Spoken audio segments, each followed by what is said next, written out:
It's popular belief that long-distance relationships never work out. But sometimes, absence does make the heart grow fonder, and people learn to take their partners less for granted when they're not always around. It's also worth noting that some couples far away from each other feel closer than couples who live with each other, because they're more willing to communicate their problems with one another. It all boils down to one word: effort. Here's 6 tips on maintaining long-distance relationships. 1. Give them a personal gift to hold on to. Before the two of you depart, give each other something you can hold on to and remember one another by. A few examples you may be inspired by include exchanging nightlights, stuffed animals, jewelry, hoodies, or mugs. What you decide to give your partner doesn't have to be big or expensive. Instead, focus on how the object has served to bring meaning into your life.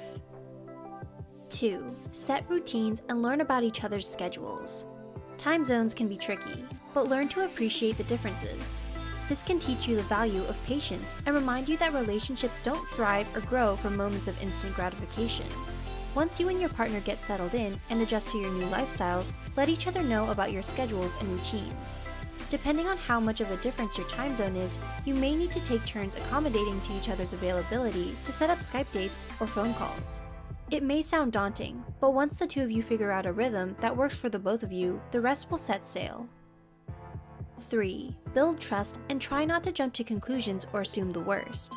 Life can be unpredictable, so sometimes things come up, such as family emergencies, working overtime, or illness that may interrupt your usual communication patterns.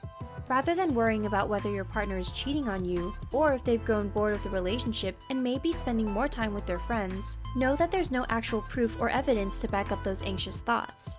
Build trust with your partner and ask each other how you're feeling, rather than bottling up insecurity and making the walls bigger. Getting answers directly from your partner is better than overanalyzing and filling in those gaps yourself. 4. It's not about how often you talk to each other. Instead, focus on quality communication. Consistent communication is important when the two of you are apart from each other, especially when the physical aspect of the relationship is absent. But too much of it can also backfire and leave the two of you feeling smothered or burnt out. Rather than texting each other every hour of the day, find balance and moderation, and focus on the quality of your conversations instead of how frequently the two of you talk.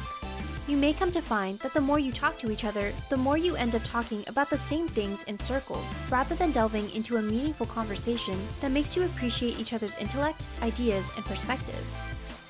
5. Make time to see each other, but know that every visit may not be ideal, and that's okay. When you visit each other, you may want to make the best out of your time together and plan to do exciting things, but we're all human, so allow room for flexibility instead of perfection. There may be times when you're exhausted from traveling back and forth and just want to stay in and watch a movie with your partner. Or perhaps there's a delay in your flight that may bleed into your dinner reservations. Doing fun activities and bonding with your partner is important, but sometimes it's good to just play things by ear and go with the flow. Remember, it's about the company you're with, and not necessarily what the two of you do. 6. Embrace the challenges together. Long-distance relationships are difficult, but don't let the challenges tear you apart. Instead, embrace them together. Sometimes, your insecurities may get the best of you. Consequently, you may believe the two of you would be better off breaking up and meeting new people. Take a step back and think about why you held on for so long in the first place. Whether the two of you are apart because you're going to different schools or because of a job promotion, know that the long distance is only temporary, and that you're working on yourselves before the two of you can be together again. It's a common misconception to think that in order for relationships to work, one person has to sacrifice their needs and desires for the other. In reality, this is how relationships often break apart when people feel stifled and can't grow together. Never lose sight of the big picture, and don't give up.